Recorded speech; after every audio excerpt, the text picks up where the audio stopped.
Okay, the second part of 1.7 deals with compositions of functions. This is stuff, again, you still did in Algebra 2, especially whenever we dealt with functions and whenever we were adding, subtracting, multiplying, dividing, stuff like that. So whenever you do a composite function, it really doesn't change what you've already done before. It's just an open circle. It's like f of g of x. So basically that just means that whatever the x is in the domain of g, and that's going to get plugged in. So basically I'm just taking one function and I'm plugging it into the other function. Okay? I really don't know about these pictures, but basically whatever you have for x, you're just going to basically take the domain, put it into the basically whatever the furthest to the right function is, in this case if it's g, and then it goes in from there. You all are used to, like if we had f of x was equal to 4x squared minus 3 or something like that. If it said f of 6, what would you do? What would you do with the 6? You'd plug it in for the x, right? So you would basically just do 4 times 6 squared minus 3. Okay, and you would go on. What if you had f of x plus 2? What would you do with the x plus 2? Where would it go? Same place. Just like it did with the 6, it would go in there. Just like the 6 went here, the x plus 2, it would look something like 4 times x plus 2 quantity squared plus minus 3. Okay? It's no different. Okay? If it's a composition of two functions or a composite function, then whatever your g of x, okay, this is like what the x plus 2 is something that like g of x would look like. Okay? It's going to be some sort of operation that you're going to plug into the original function. Okay? So whenever we actually do it, it's really just, so if I have f of g of x, again, the order matters as far as what goes where. I think it's probably a little bit easier, to be honest with you, if like you look at 5a, if you would think about it, whenever it looks like this, it's really f of g of x, because then students can understand that, okay, I need that whole part, that 2x squared minus x minus 1, that whole thing needs to go in here. So then I can rewrite it as f of 2x squared minus x minus 1. So that means that whole thing, wherever I have an x, that's what's going to get replaced. So instead of f of x, I'm going to have f of this 2x squared minus x minus 1, and then everything else stays the same. The only thing that's going to change is that x value. So all that's going to change is it's going to be 5 times 2x squared minus x minus 1, and then plus 6. And then we just simplify it. Okay, so the 5 is going to get distributed into everything inside here. So I'm going to have 10x squared minus 5x minus 5 plus 6. I'm not completely finished because I need to combine like terms. The only like terms that I have are going to be the negative 5 and the 6. So 10x squared minus 5x plus 1.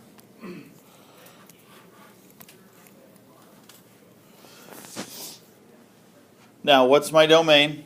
Are there any restrictions on my domain? It's just a quadratic. So my domain is just going to be all real numbers or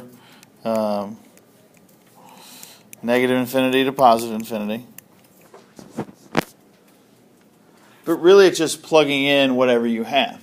Now, in the flip side of it, where I have g of f of x. So now whatever I have for my f of x is going to go in for every x value that I have for the g of x. So whenever, if you want to leave it as f with the open circle and then, or the g and then the open circle and the f, but if you want to change it to g of f of x, so then you know, okay, I need 5x plus 6 in there. So it's going to be g of 5x plus 6. Now, this one's going to be a little bit more, not really complicated, but there's going to be a little bit more to it, because now wherever there's an x, even the x squared, even the subtracting x. Biggest thing is whenever we have a squared that students want to just write it and don't write this down, but they want to do something like this. Okay, that's not what we're doing here.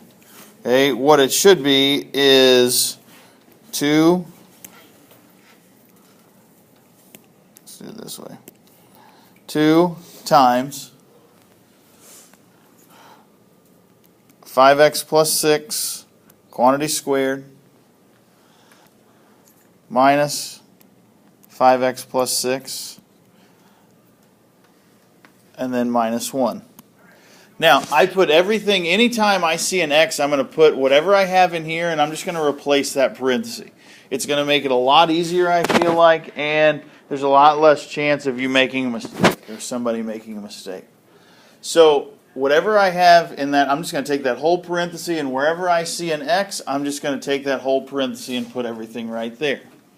Now, I need to do the squared first, so I need to do anything inside the parenthesis if I can. There's nothing inside the parenthesis. Then I go to my exponents. So now I'm going to have, I need to do the 5x plus 6 quantity squared. So I'm just going to rewrite my 2. I'm going to have 25x squared plus 60x plus 36. Then I'm going to go ahead and change the signs here just so I can drop one set of parentheses and have minus 5x and minus 6 and minus 1. Step. Next step is going to be to distribute that 2 to everything inside here. So I'm going to have 50 x squared plus 120x plus 72 minus 5x minus 6 and minus 1. Now, if you want to go ahead and combine the negative 6 and the negative 1, that's fine, and make it negative 7. It's all going to come out to be the same. I do not have a, that's the only x squared I have, so I'm going to have 50 x squared. I need to take care of the 120 and the negative 5, so that's going to be a positive 115 x.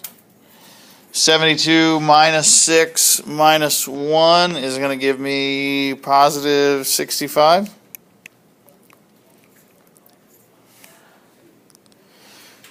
It's squared.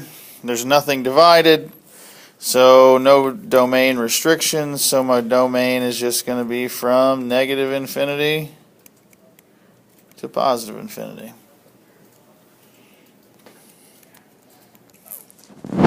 Same way on C, so if it's f of x, I'm just going to basically take the 2, I'm going to take the same value and I'm going to plug it into itself. So if I have f of x, it's the same thing as saying f of x. So again, wherever I have an f of x, I have a 5x plus 6.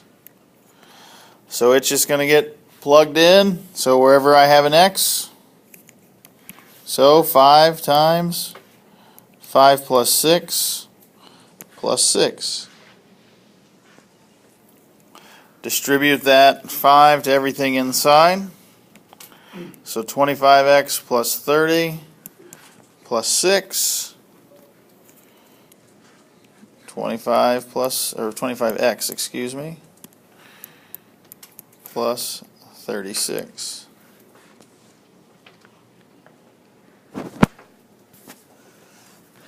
It's linear, so no domain restrictions, bless you.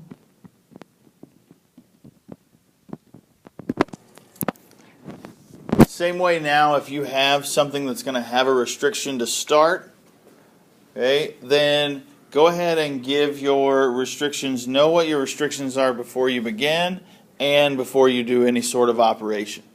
So before we even start, so if I have f of x is equal to 4 over x plus 2, what can x not be? Just going right before I even do anything, what is the one value that x can't be on just with the f of x part? Negative 2. Okay, so first off, we know that it can't be, so we know that x can't be negative 2. And then what else can it not be? 0. And then x can't be 0. So then we can now take it and plug in what we need to go with. So if it's f of g of x, then all I'm going to do, so if I have, it's the same thing as f of g of x. So I'm going to take this and plug it in there.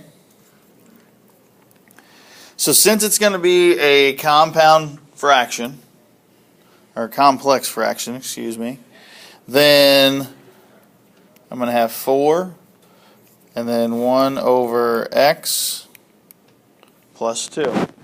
Now I need to get the bottom side taken care of first before I do anything. So what's that 2 going to turn into to where I can actually combine my fractions on the bottom side? 2x over x. So I have 1 over x plus 2x over x, and then the 4 is just still there. So final, or not the final, I'm going to have 4. Now I'm going to write this as 4 over 1, and then 1 plus 2x over x. Now you can either do keep, change, flip, or we can just multiply the outside. So 4 times x is going to give me 4x. 1 times 1 plus 2x is going to give me the bottom. So here's my composite function. We know then for the b part where it's the domain of f of g of x, we know before we started that x couldn't be negative 2 and 0. Again, it's division, so there's going to be something else. What else can x not be on the bottom side? If I have 1, what is it? Negative 1/2. So as far as my domain restrictions, x can't be negative 2, it can't be negative 1/2, and it can't be 0. So then whenever we put it as in interval notation, I'm going to go from negative infinity to negative 2, from negative 2 to negative 1/2, and then from negative 1/2 to 0, and then from 0 to positive infinity. Each time you have a restriction, okay, every time you have a single number that's a restriction, that means you should have 4 different sets of intervals. Okay, or 1 less, I guess is the right way of putting it. So if we have 3, then I should have 4 intervals, because that negative 2, okay, it's like that negative 2 is right here. Your negative 1/2 is right there, and then your 0 is there. Okay, so it runs into those values, and it's going to go from, everything's going to go from negative infinity to positive infinity until we have any sort of change. Okay, any sort of restriction that gets put on our function. Okay, but the one thing I would do is figure out what the restrictions are for the first part before we get into doing anything. Get into figure out what your restrictions are for f or g, or if it's h or k or whatever function you have, and then go from there. As far as decomposing of a function, really it's completely up to you how you write it. So like it says h of x as a composition of two functions. So really there's a lot of different ways. The one thing I would tell you to do is make this as easy as possible. Okay? You have a function here in x squared plus 1. Like you have a part that is right here. And then even though you don't have anything else, you even have a part that's the cube root. So again, make it easy on yourself. So if you have h of x, then I would call one function x squared plus 1. You know, if you want to call it f of x, and then call g of x the cube root of x. I mean, just make it easy. Then it just becomes, okay, which one do I need to stick in where?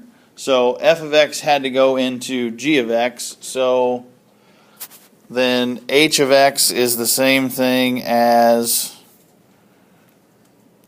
g of f of x. Okay, so we stuck the x squared plus 1 into the cube root. Okay, the biggest thing is for any of those, don't overthink it. Okay, don't overthink it. The assignment's basically the rest of whatever you had left of the 1.7 assignment.